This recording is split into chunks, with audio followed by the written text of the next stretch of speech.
you please introduce yourselves and then pass on, just nominate the next person.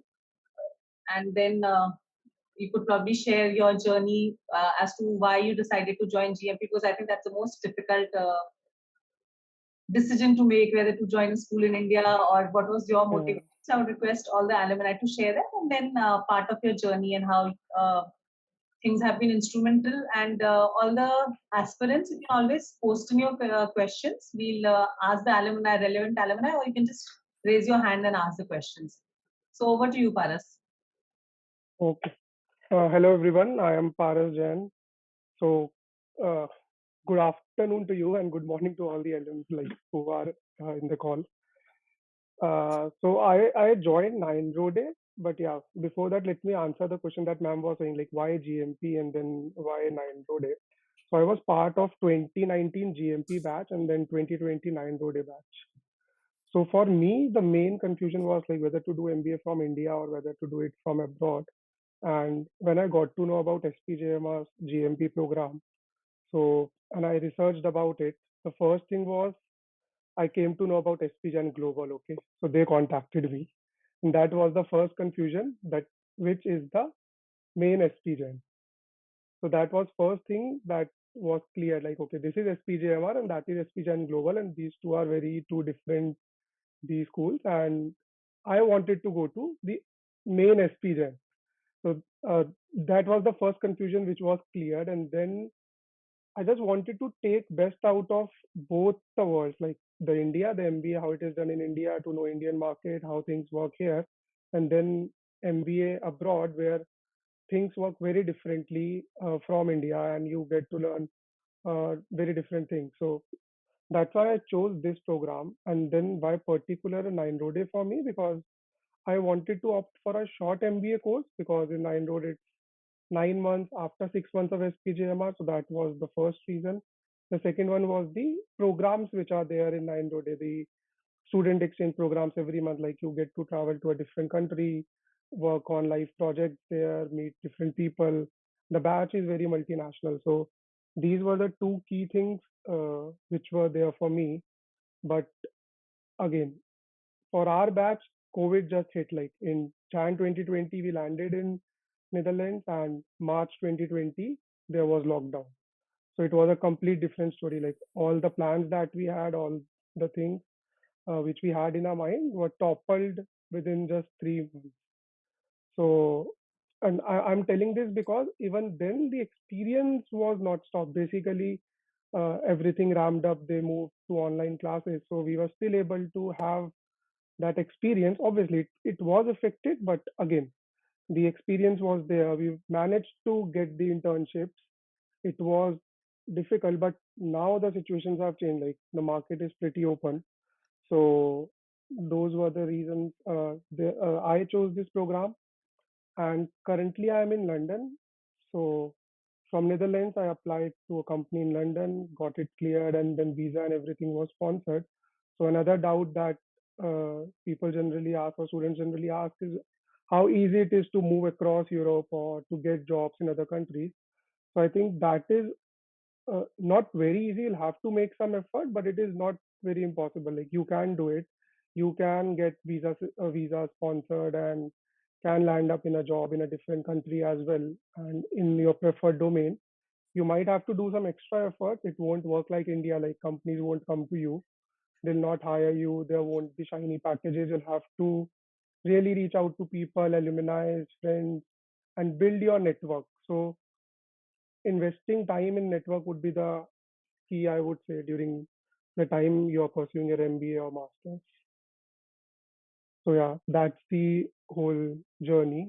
Any questions, anything anyone wants to ask, feel free to drop it. Else, I'll pass it on to Aditya to share his experience from IESEG. Okay, Paras, I think you maybe like to share your experiences. What were the efforts for getting the internships? Most of, I think, the new batch is interested what it takes to get an internship. So each one of you, if you share, I think it will be helpful to the new aspirants. Aditya, you go ahead and then we come to Naveen. Sure. Okay, so why I chose GMP before that, I have to tell you a bit about myself. So I was working as a writer and actor in Bollywood. Uh, I wrote scripts for Southern India and other TV advertisements. I also acted alongside Hrithik Roshan, Katrina Kaif, Mr. Amitabh Bachchan, Priyanka Chopra. These people I've acted alongside them. So the main purpose for me was to get an MBA. I wanted to complete my education, and so I had 2 or 3 things in my mind. I think I had 3 things in my mind. I can't remember the third thing. The first was that I wanted global exposure. The second was that I wanted a top 5 college from India. Similarly, I also wanted, I mean, uh, if it was a partner university, I also wanted the other college to have good global accreditations. And yeah, the third was that I wanted to save time. Since I wanted to get back to my career in Bollywood, I wanted to save time. And so I had options from baby IMs, IM Rohtak, and SP Jain. I chose this because of all these 3 reasons. Another reason was that I got to stay in Mumbai. Unfortunately, that didn't happen due to COVID. No one foresaw that. I really wanted to keep staying in Mumbai, but that didn't happen. So yeah, the main thing was that I saved time. Normally, it takes around 2 years. Over here, it took 1.5 years, including the internship, to get a dual degree. Secondly, I get dual alumni status, and so these were the things that prompted me to go with GMP. And for for my career path, I'd say it's a bit unconventional. So after completing from IESEG, I returned back to India because I got another movie, which was Dostana 2, and they had intended to start the shooting from April itself. So I had to return back to India for that. Unfortunately, I still haven't received any communication when are they going to start or what's happening in that case. But I'm staying in India and I'm joining Amazon from second week of June. So my thought process right now is that I'll wait till 2024, 2025, and I'll still try in Bollywood. After that, if even, I mean, if nothing good happens, then I'll head back to Europe. But for the time being, I'll be staying in India, and like I said, I'll be joining Amazon in Bangalore. So yeah, that's about me. As for GMP, I'd say yeah, you should go for it because it gives you international exposure, which counts on your CV. Because I mean, the recruiters understand that you have had to face a lot of difficulties going abroad in a country unknown to you, where you don't know any people, where you don't know, I mean, the language. So the recruiter respect this because you have started out on your own. So it means that you are a struggler, you are a succeeder, and if work situations like this come up where you have to face a lot of difficulty, you could do it good. Yeah, that's about it. What else?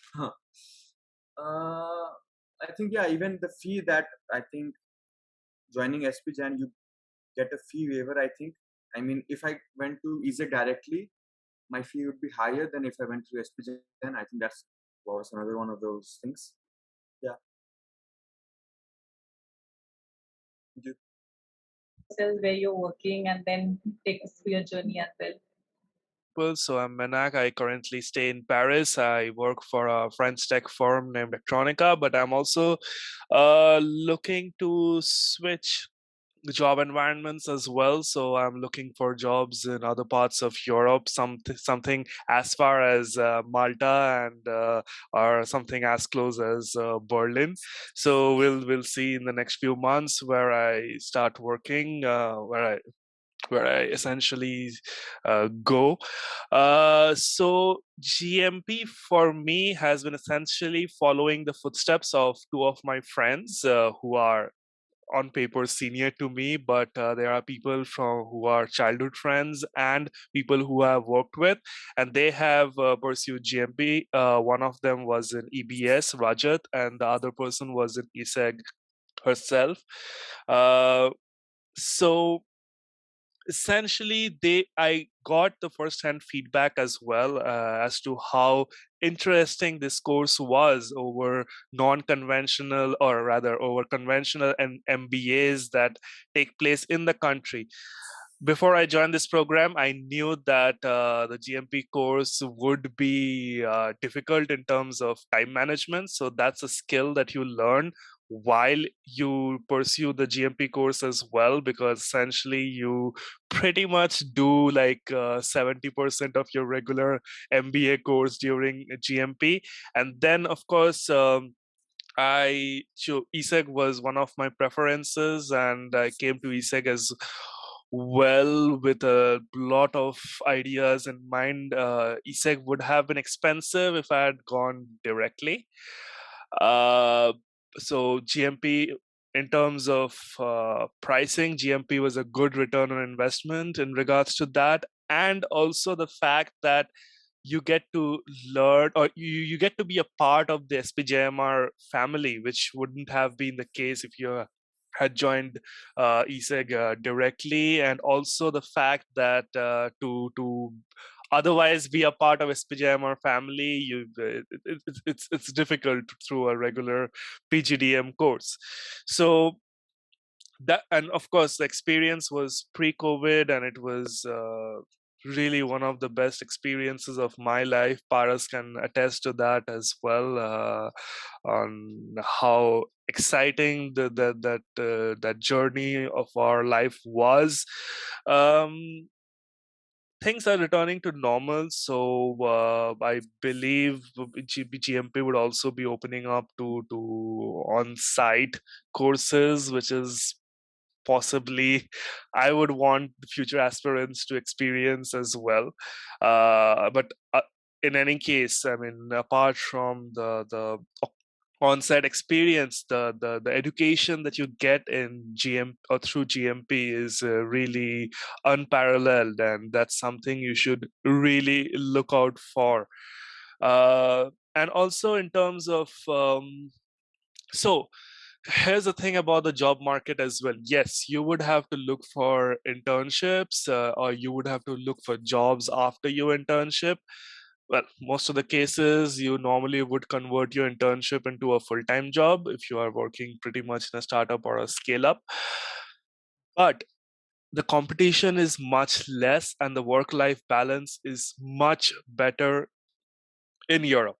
So even as I'm now essentially looking for jobs, even like the bigger groups have barely 100 applicants, and this coming amidst people from Ukraine applying for jobs, people getting laid off and applying for jobs, and still the average number of applicants I see is less than 100. Whereas in India, it would easily reach 300 to 500 applicants, even more if it's a big organization. So yes, the competition is fairly less, and yet the work-life balance, the company culture, and everything is so much better. So that's just something that I could share.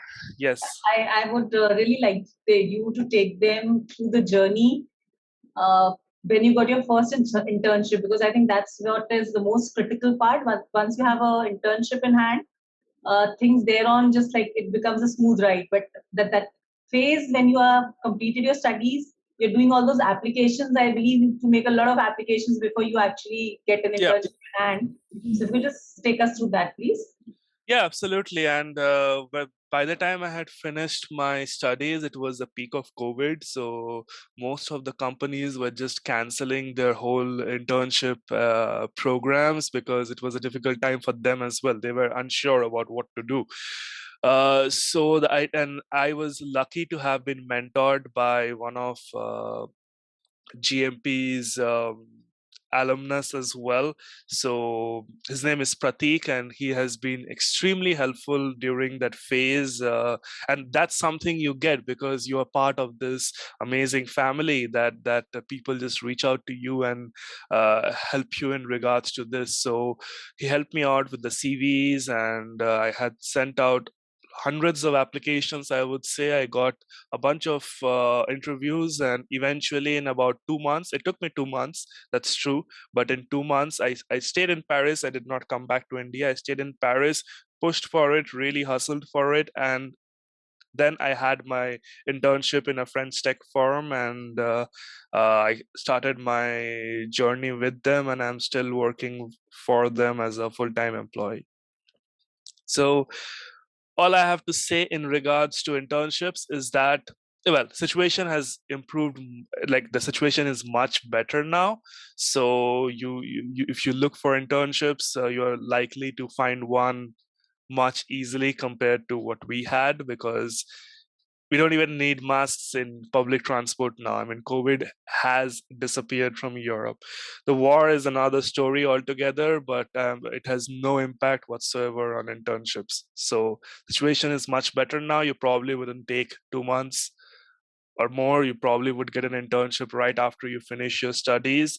Just have to be consistent in applying for internships and looking for internships, and of course looking for an area that interests you as well, because you get that kind of flexibility here as well, that you can really focus on which sector or which area really interests you. This is not the standard regular campusing that you have in, say, Indian colleges, for instance. I'm not saying that's bad, but it's just that that's different and this is different. And this is a much, for me personally, it's a much nicer experience, because you got a lot of flexibility in choosing and looking for jobs as well, or internships as well. And of course, if you have any questions, please feel free to ask me directly as well during this call or after this call. Thank you, Mainak. So over to you, Naveen. Hi, can you hear me now? Yes. Okay, perfect. Hi, hello everyone. Sorry for the interruptions earlier. This is Naveen. I am a GMP batch of 2016, so maybe one of the oldest alumni here. I won't talk about what you can already refer online, right? So you could maybe already go through LinkedIn pages. There are content available on Quora and many digital platforms. What I'm going to talk about is what you don't see online usually. So I'll start with saying everybody has individual requirements. So please don't listen to any of us here. Rather find what you want and whether the program aligns with your need or not, right? So we are not here to sell SPGMR. We are here to tell you our experiences. And if that works for you, go ahead with that. So when I was looking for a program, I knew that given I already had a bachelor's degree from India, I wanted to do a program outside India, right? But at the same time, I knew I may come back to India as well. In that case, many of the universities are not really well known in India, even the Ivy League ones. So if you compare Ahmedabad versus Harvard, people will rather give more value to Ahmedabad, right? So if you pick up SPJMR, which is also one of the top colleges, if you look at FT rankings, right, many would prefer that over some top MBA schools abroad.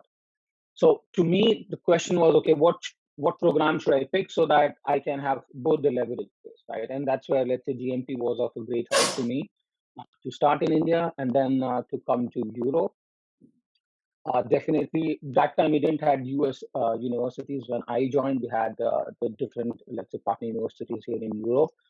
So my choice was very much, okay, which is the best school as per the FT rankings, and EBS was one of the best one as per that.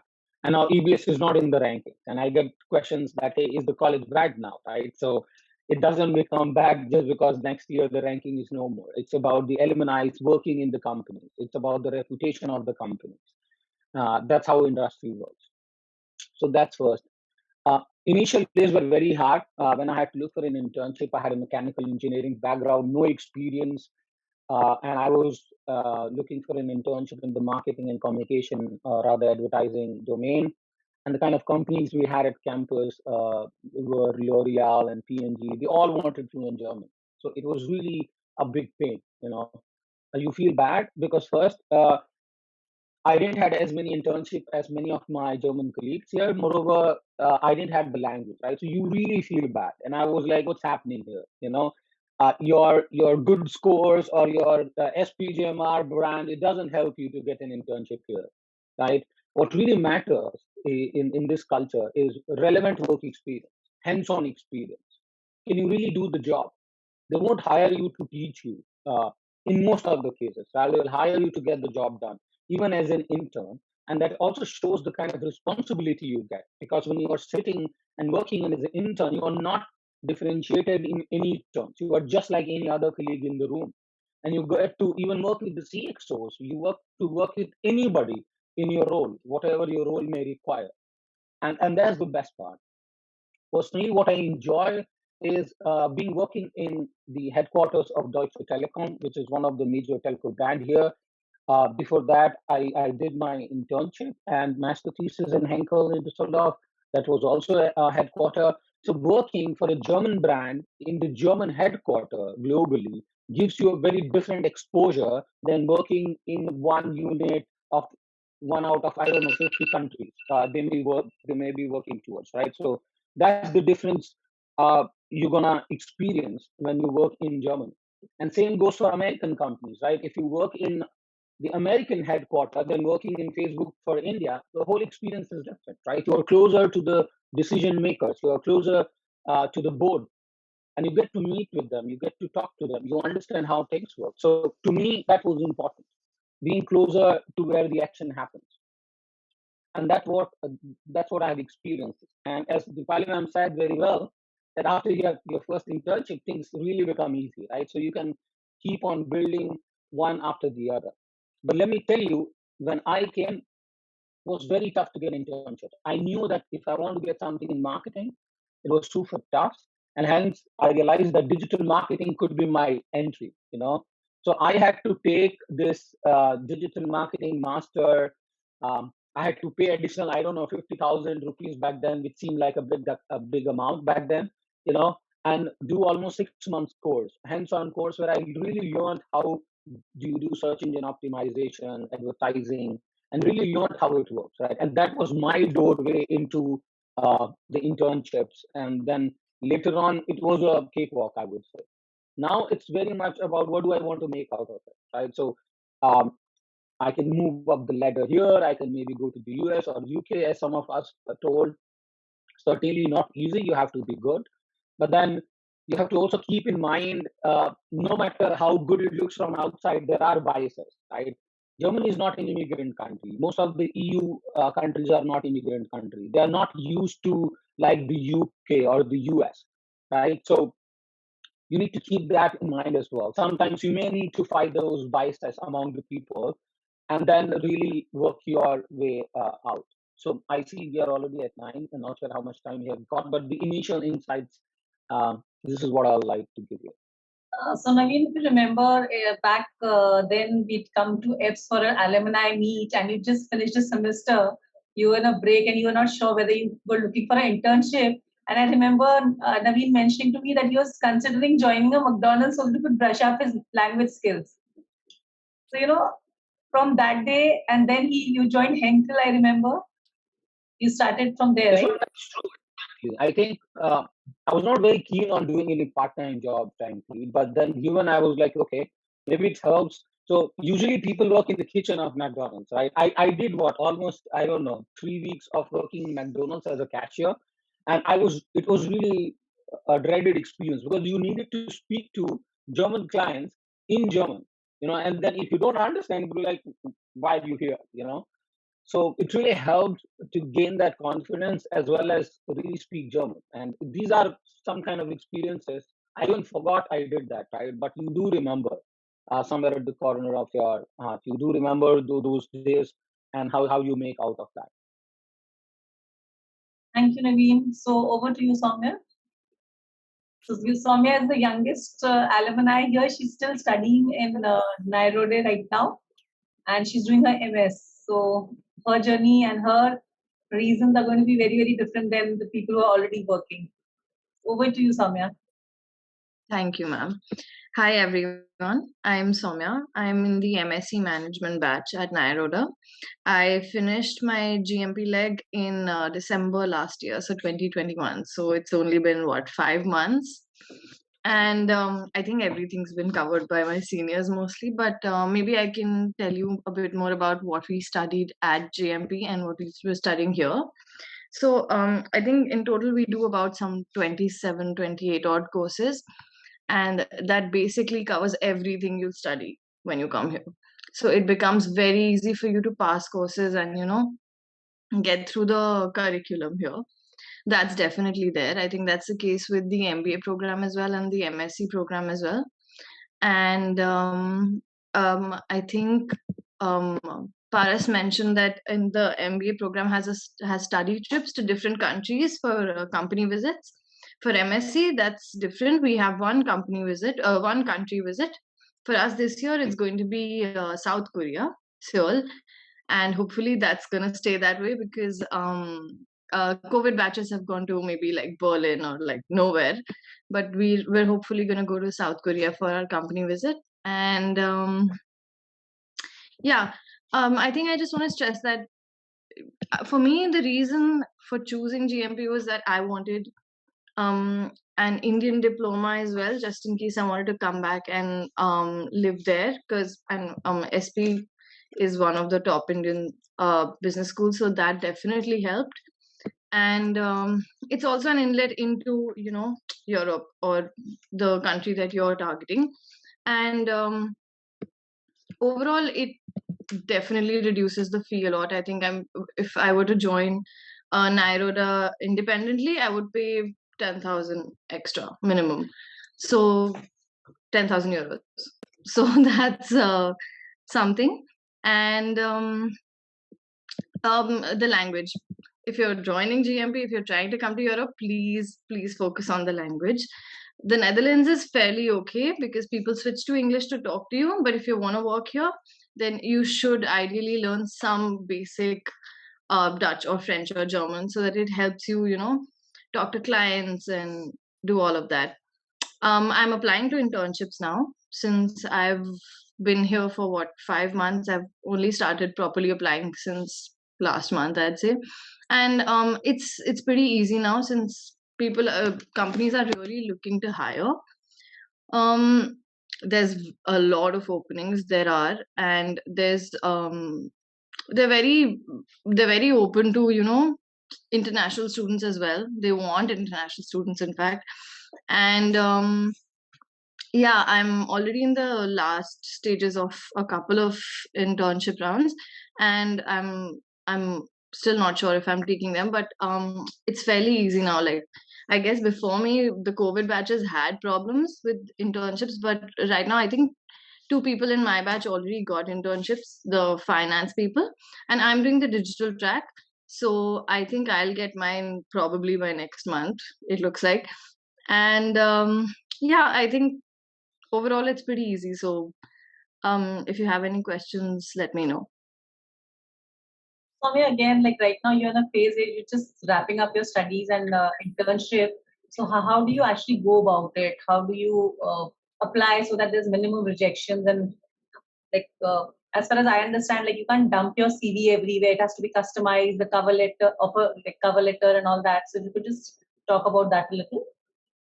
So there's general internships, and then there are like role-specific internships. So for example, I'm applying for marketing internships, project management internships, and strategy internships. Over here, so at Nyenrode, they do give support in terms of that. They do help you create your CV according to the job role you're looking at. So that will help definitely. And you can even send your CV and the role you're looking at with the specific company, and they will tailor your CV according to that. So that helps a lot. And we have so many seniors scattered all over Europe, so that really helps just in case nothing works out, or even if we need help, we need support, we need guidance. There's so many people. Even the first night that we landed here, it was there was a lockdown when we landed the first 2 months, and there was no one but our Nyenrode seniors from SP. They called us over, made dinner for us. It was really nice. So and we're still in touch with them. Most of them have also moved out now. I think there's only 1 or 2 people out of all of them who haven't gotten a job yet. Everyone else has already started. So in that sense, converting internships into jobs right now is very easy. And yeah, I think that pretty much covers it. Also, I think Brexit has helped Netherlands a lot. So a lot of companies Yeah. from there to Amsterdam and Rotterdam, I hear. So there are a lot of openings right now. Yes, definitely. Like they're moving all headquarters, not all, but like quite a few headquarters to the Netherlands. So that also helps. They're looking for so many interns right now. And you know, there are like, especially in the bigger companies, what they do is they'll take your CV and then they'll apply it to different roles. So if I'm applying, they'll first do an HR round with HR, and then they'll if they think I'm more suited for, say, marketing, they'll send me to the marketing managers. And then if that doesn't work, then they'll send me to the project management managers. So right now, that's how it's working. So it's not like, you know, even if you don't get through in one job role, you'll probably find something in another. So Snehashish has a question. Do people get to do odd jobs in Europe? How difficult is maintaining studies and odd jobs? Snehashish, first of all, which country are you looking at going to? Yeah, which school? I think that he should clarify so that the appropriate, Person can answer. Snehashish, can you come online and Germany? Yeah. So, Germany. So maybe Naveen can answer that question. And the good part is we don't have sessions like SPGMR where you start at 7 a.m. and then you're busy until the evening, you know, and it's 24/7 even on the weekends. Here, usually the courses run for 3 to 4 days, so you anyway have space to do stuff, right? So it doesn't really interfere. Yes, it becomes exhausting, but you can very well manage that. That's how the whole system is structured or made here. So it won't really matter a lot, but then definitely, at least I'm somebody who can study the whole time, right? So the more hours you give me, the more I can study. So it did matter, but fundamentally, maybe on your grades, it won't matter much, and it won't really affect a lot fundamentally, but then you have to manage a lot. You know, as human beings, we fill the void, right? So sometimes if you have extra time, you do something maybe not relevant to your studies or not something important to your career, right? So maybe you're watching movies, traveling, but when you're working and studying at the same time, you optimize your time as well. So if you're optimizing it, maybe you don't see the impact if you can sustain it. And if you don't optimize it, then maybe you feel exhausted or you feel you have less time. Naveen, the question I think most of these participants have, that during the 1 year, how much was the study and how much part-time work they can do? I think that came on the last 2 webinars as well. So when they are studying, how much hours they can spend on that? And can you just throw some light on that?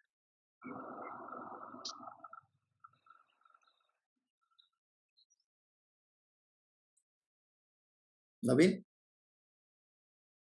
Or anybody else? I think we lost Naveen. Naveen, I don't think we can. I believe I can say for France, I didn't do any part-time job, but in my visa gives me rights to work 20 hours a week in all over France. So if you want to do a part-time job, if you feel the need to do it, legally you're allowed to have a 20 hours a week job at anywhere you can, all over France. And even in Germany, you have what I think you can work for 120 days or so. So you have quite a lot of days you can work there part time. So that's not a problem. But is it advisable to work while you're studying? Because can you balance that? I think that's what Snehashish is trying to ask. I said you can balance, of course, you can balance. At the end, you need to optimize. This is what I said. Usually, as human beings, we fill the void by doing something, let's say, non-important. But when you're doing part-time job and studying, you really optimize time. Right? So you can very well manage. So Ganesh is also here. He's part of the EBS system also. He's completing his studies right now. Ganesh, are you there? Yes, I'm there. Yeah. Can you hear me? Yes, we can. So you're still studying. I would like really, we've just had introductions of the alumni, and Saumya had just introduced herself. So if you could just take us through your journey, why you joined GMP, and then how is it going now, and how are you working towards your internship? Sure. So yeah, I'm Ganesh Karthik. I'm really sorry that I joined a little late. So yeah, for the journey, SPJ GMP was one of the very good courses, I would say. And honestly, I learned almost 70 to 80% of the MBA in SPJ. Like those 6 months was very, very interesting and very, very useful. And once you have done that, I mean, it's a piece of cake outside. But so why I chose EBS Germany is like basically because of the Germany. The fees was comparatively very less, and I worked in oil and gas firm, so there are a lot of options over here in Germany. And so like as I think there was someone who was talking about working for 20 hours a week. Yes, so that's also something very interesting. So I started working like this from this February.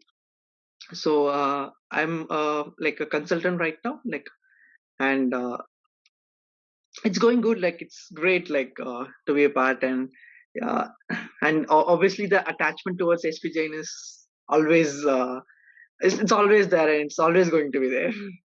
And that's when you were mostly or COVID batch, huh? Yeah, but still we came to campus, but we still saw some things. So I'm happy for I'd that. like to add something. Karthik, you said it's a cakewalk here, right? So my experience was completely different. I think it was very easy for me to study at SPJMR. It was very intensive to study, but then I didn't have to manage groceries or cooking or if I looking for an internship or anything else, right? So it was like you were served everything on a platter. So to me, it was damn easy.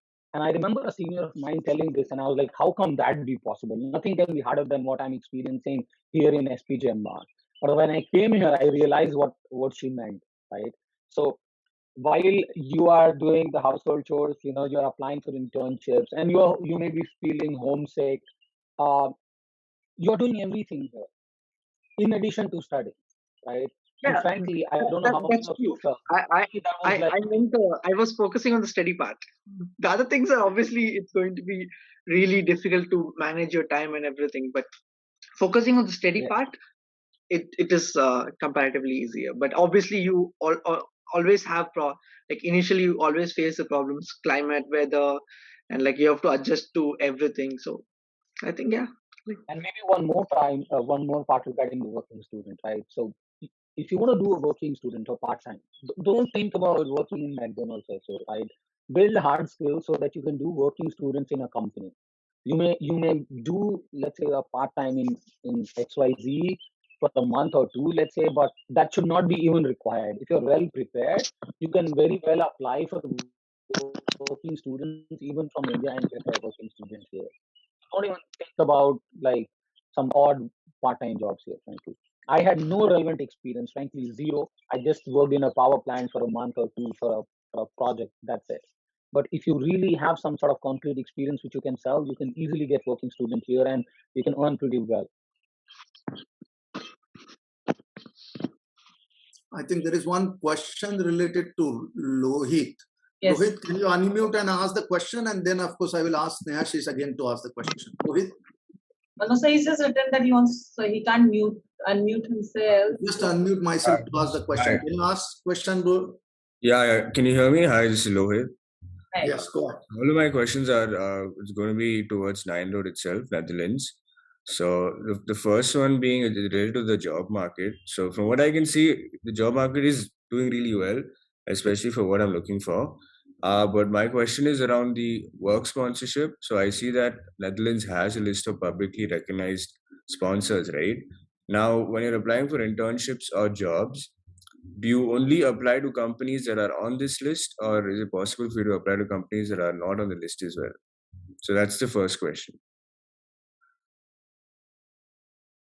So I'm applying left and right. I'm not. I don't think that's really a criteria. Especially for internships, since you'll be studying along with working, you should be fine. And then right. So when you're converting an internship, it's always good to check if the company can, sponsor you, right? So yes, but I think these conversations you'll have with them anyway when you start with internships as international students. They always ask. And Lohit, also one thing I would like to add, you will have your Zook year as well. So like even if the company is not sponsoring you, you will have 1 year of work visa where you don't need any sponsorship. So that is really good. So suppose if you are doing, I can share about MBA. You have done MBA, you have done your internship, and now you have 1 year of Zook year visa, which is a search visa that they call it. And in that period, you don't need any sponsorship. You can work with any company. So suppose you get into a company, you get 1 year of experience. If they can sponsor you, that's the best part. But if they can't, now you have gathered the experience and you can apply it to companies who are ready to sponsor your visa. So it's not like that if none of the companies is sponsoring you, you will not have any internship or job because you have that leverage of 1 year and ability to use that visa and land into the company or the job where you're willing to go. So that is there. This might be a little out of context, but also I hear from the alumni that while you're applying for internships, a lot of companies make it clear whether they'll be able to absorb you full time or not. So Paras and Mainak, you could probably throw some light on this because they say that the companies are very clear that this is just an internship. You'll get over after 6 months, or there are chances that you could actually be absorbed into the system. Yeah, absolutely. I mean, that's sorry, Paras, go ahead if you want to, but no. You can complete it. I'll go after you. Okay, yeah, thank you. So yeah, the companies make it extremely clear whether it's a rolling internship. So a lot of companies, I remember there was one chocolate company named Barry Callebaut, which only has rolling internships. And L'Oreal as well in Paris, they have a rolling internship policy. So they are very clear about the fact that if you want to do a job after your internship, you'll have to reapply in the company after you finish the internship. But there are some companies like the current, especially startups, that often absorb their interns because it's easier for them. Of course, they have when you do an internship in a company, it's not just you investing your time in them, but the company investing their time and energy in you as well. So they would likely want to retain you if you have done the job well, and often you become a crucial part of the company. So mostly startups and scale ups, they are like 80 to 90% chances that they will retain you. Bigger companies, they make it quite clear in the beginning whether it's a rolling internship or if there are chances of getting hired post the internship. Of course, for bigger companies, you would again have to re-interview for that particular position or a new position. But for smaller companies, it's just mostly a continuation of your regular job, essentially. Maybe I can also something here, right? So it's not about you get things directly seen from outside. What you may also need to learn as a new employee is you can create opportunities. It's not about what is mentioned on a website or what does the company say even in public. Each teams individually work very differently. So what you need to also learn on the way is you need to maybe find out different teams in the org chart which might be interesting to you as a candidate, right? And then just go and talk to those teams. And if you're smart enough, you can really sell your experience to whatever they might be requiring, right? Because many of the positions are not even public before the teams think or before the team wants to hire. And many times it's internal. Many times, it works on reference. So if you connect the supply and demand by whatever means, it will work out for you. And what we're talking here is conventional. What is unconventional is to create those opportunities yourself, right? So exceptions are made. Go talk to people who may be relevant to you based on your profile, and also create the opportunities. Many have done it, and you can do it as well. And everything else which, let's say, the other alumni said stands true. And I agree with Naveen because this happened with me. And like Menak said, it happens in smaller companies or startups. But I was doing my internship with Sandoz, and during the internship itself, like they liked the work, the project that we delivered, and it was converted into a full-time job. Although because of COVID, the company went on a global hiring freeze, so my offer was revoked before I could get it. But that internship, which had no prior notice of being converted into a full-time job or PPO, they did it within a span of 2 to 3 months. So it depends upon the efforts that you make during your internship, and you can network to people. So we had one of our alumni in the company. He was CFO of Sandoz, but again, he once came to college for a lecture, and I just went to him and talked to him. So I think that network played well, and then you can connect with other people. So just go out, talk to people, and again, like I said before, networking is a key, and you should talk to a lot of people and just learn from their experiences and share what you have got and try to turn it around in the way you want it to be. Exactly. You can schedule a lot of coffee dates here. While Yeah, you're working, you can take a lot of time to just roam around, go on a coffee dates with people, talk to them, hear yeah. about their experiences. And many of us might be working for the first time, right? And this is not, let's say, we are not used to this, and we don't even know whether it works or not. And sometimes you may feel guilty. Okay, I'm spending 2 3 hours drinking coffee with many people, but that's how it works here, right? That's also counted as work. Networking is work as well. So make sure you don't feel guilty about it, but rather proactively do that. Okay, this is a question for Ganesh, Karthik. Snehashish wants to know about the housing in EBS. Can you please tell us where students live at EBS and packing? Yes, Snehashish, before you go, we do have a session where we tell you how to pack and what to do. So there was this alumnus of ours called Priyanka who landed in Paris and her luggage came after a week. So ever since she's made it a point that just before you're about to travel, she takes a session where she tell you how to pack your hand luggage in such a way that if your luggage arrives after a week, how do you survive? So yes, we do help you out with that. And over to you, Ganesh, for the answer for the housing. Yeah. Regarding the housing part, so we all from our batch, we all stay at Sonnen Bloomingweg. It's a WFS. It's for students. It's a little far from university, but yeah, like it's 30 minutes. It's like here you can travel freely here. Like, I mean, you won't have that travel stress here so much. So But a lot of students also take houses close to the campus.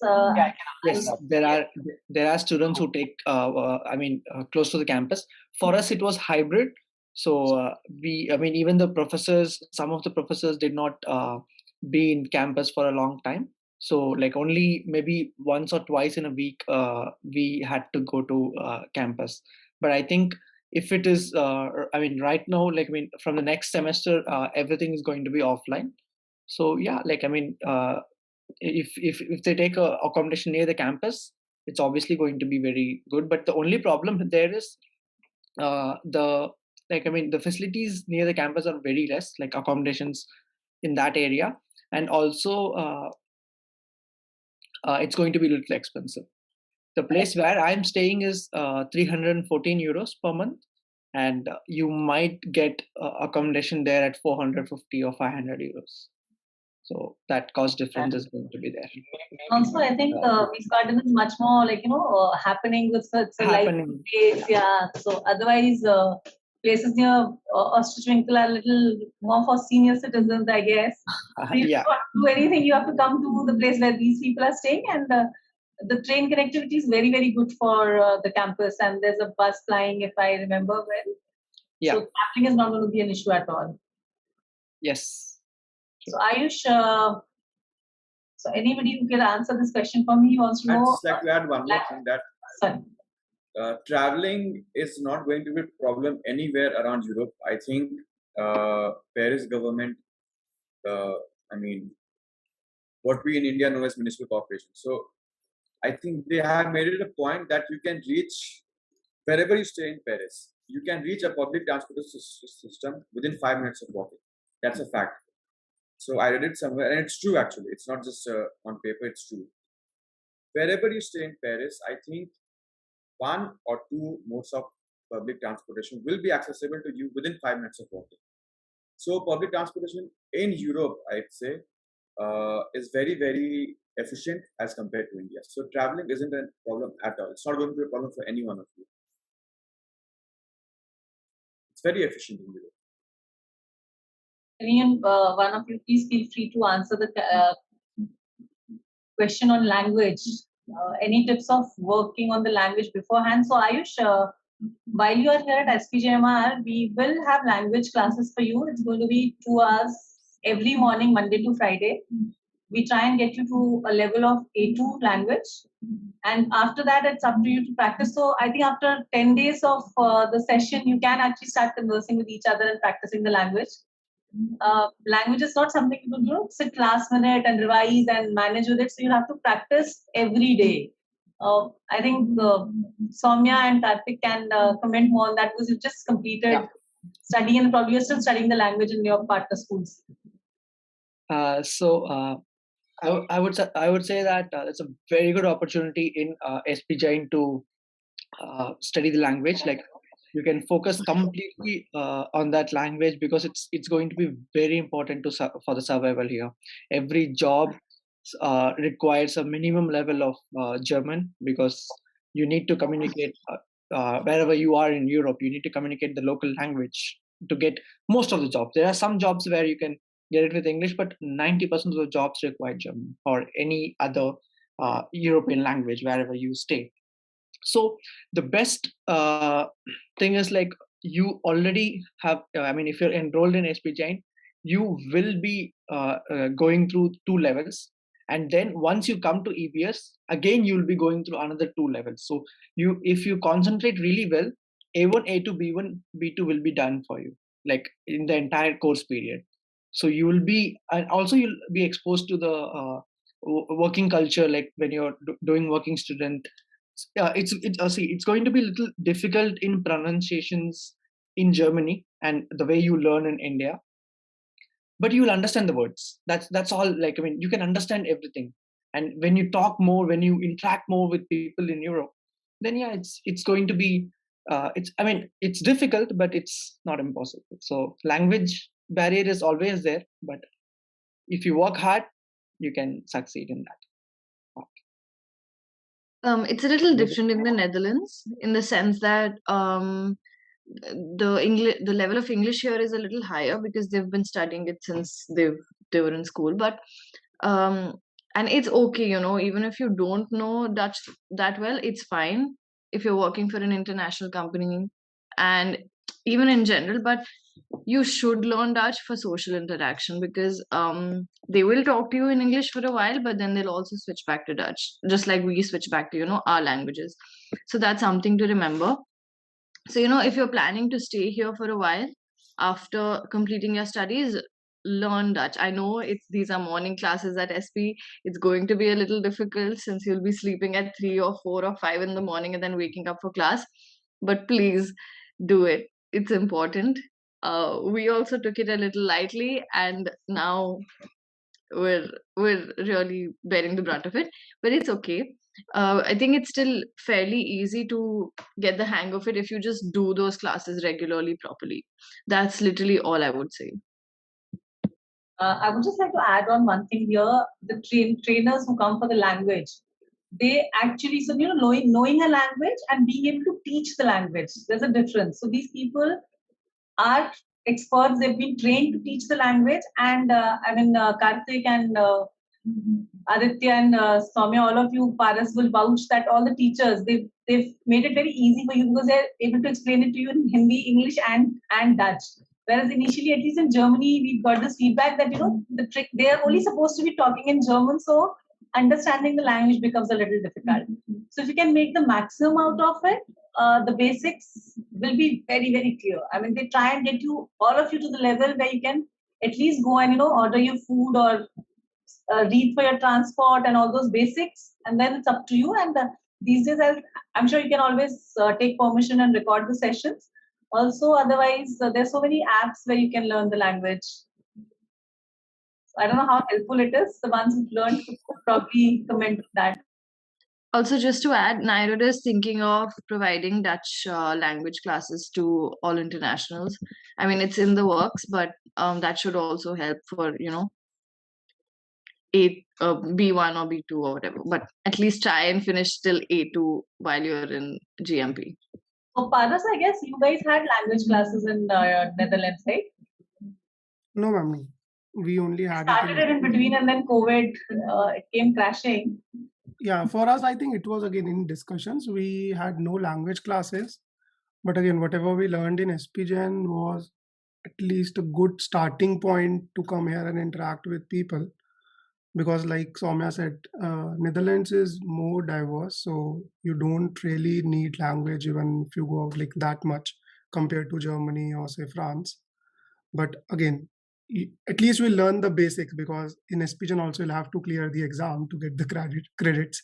So you learn the basics. So I think that would be good starting point, and then you can brush up your skills, download any app, Duolingo or something, and keep practicing. So that would also help. And more you speak, more you learn. Like learning from book, again, you'll forget it. So more you will interact with people, more easy it would be. And that's what you need. Like if you're applying to a company also, you don't need to pass like B1, B2 level.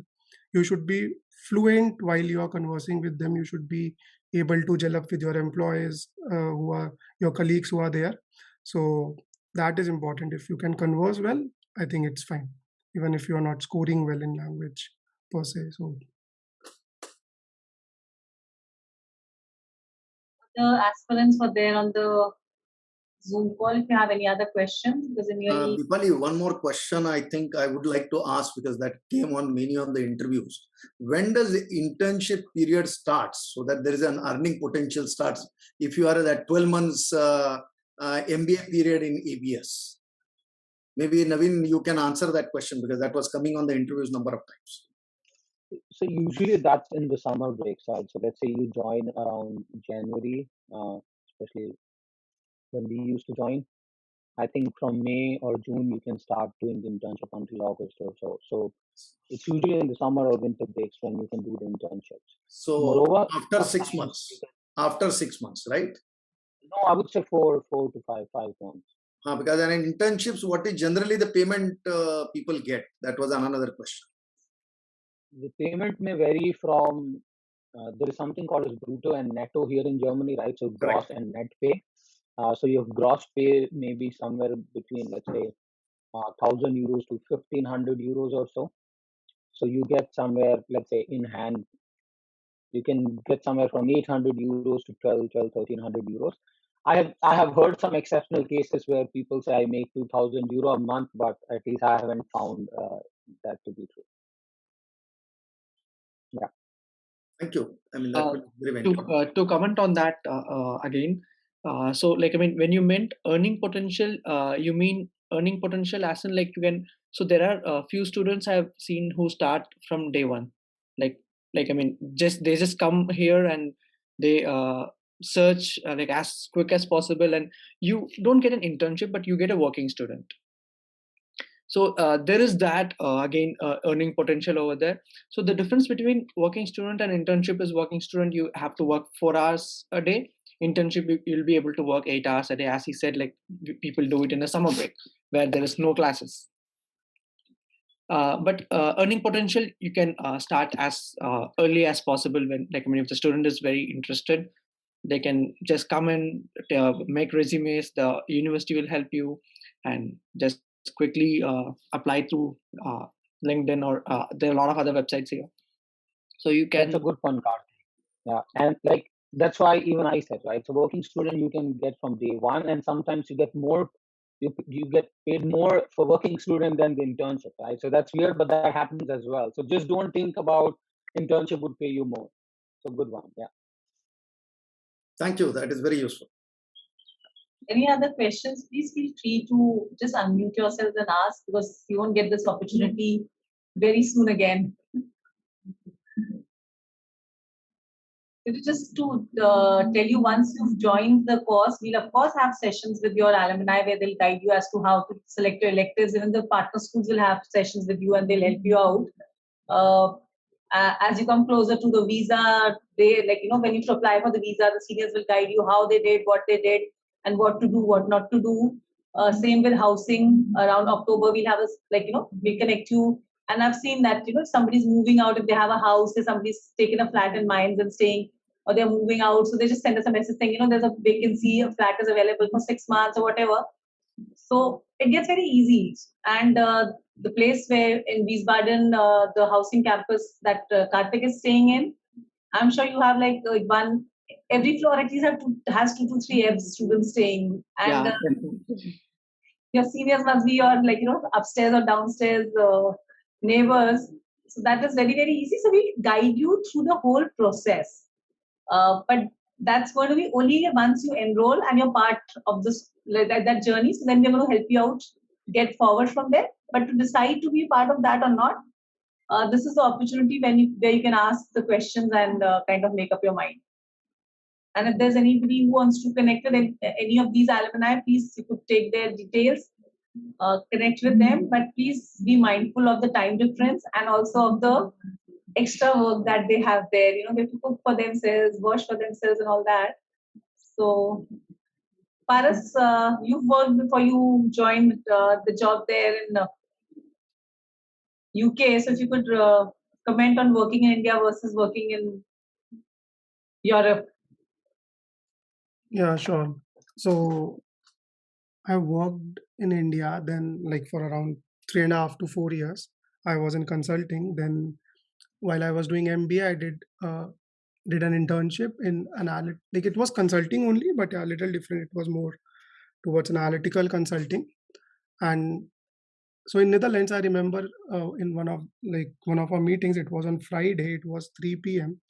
and I was having call with one of my colleagues, and he was like, and it's Friday, it's 3 p.m. Why are you still taking call?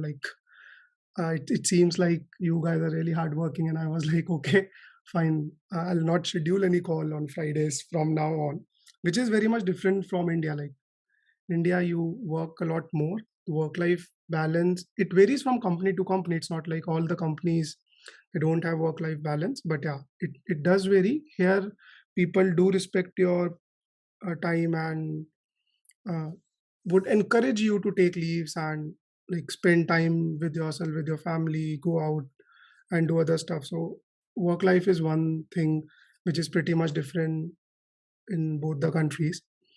And it also depends upon person, like how they are setting up the expectation and taking things with the company. So yeah, that is one thing. And again, from Netherlands to UK, it is again very different because people in UK are more hardworking, I would say. So Netherlands was more chill. Here it's a little bit more work, but yeah, again, lesser than India and pretty manageable. You can find time for yourself and pursue other hobbies or anything that you want to do. Maybe if I can add as well, I think we have one of the best work-life experiences here in Europe, even if you look at the global stats, right? So while you're working 40 hours, or maybe some companies like mine has 34-hour a week contract as well. So you can choose that. And moreover, you may get holidays up to 40, 44 days as well, right? So you have a lot of time to work for yourself. And as Paras mentioned, yeah, different teams may work differently, right? In consulting, maybe you have to put a lot of hours, but then in general, the life is very different. I'd also like to share something with the participants here regarding my management traineeship program. So, and this is also a difference, right? Let's say when you do a management traineeship in India and when you do a management traineeship here in Germany, how much, let's say, money or time do the company spend on you? So, I was also in London for almost 3 months, and they used to pay me almost 3,000 euros or 3,500 euros per month. So that was my netto salary here, approx. And I was paying that for my rent living next to King Cross there and working for the London office of Deutsche Telekom here in Europe. So, the, I mean, that is one example of how much, let's say, effort they put into growing you apart from your regular salary. You don't see as part of the salary here. So the kind of, let's say, opportunities or program you take, you may get to travel across the world, work across the world, and yeah, experience the best of best.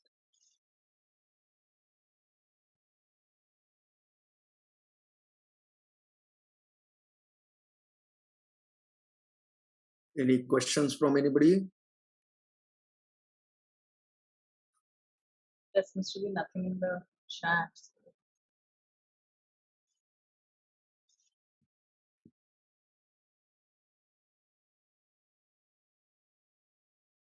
So should we call it a day?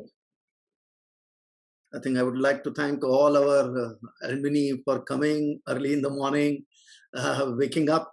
Thanks a lot and have a great day.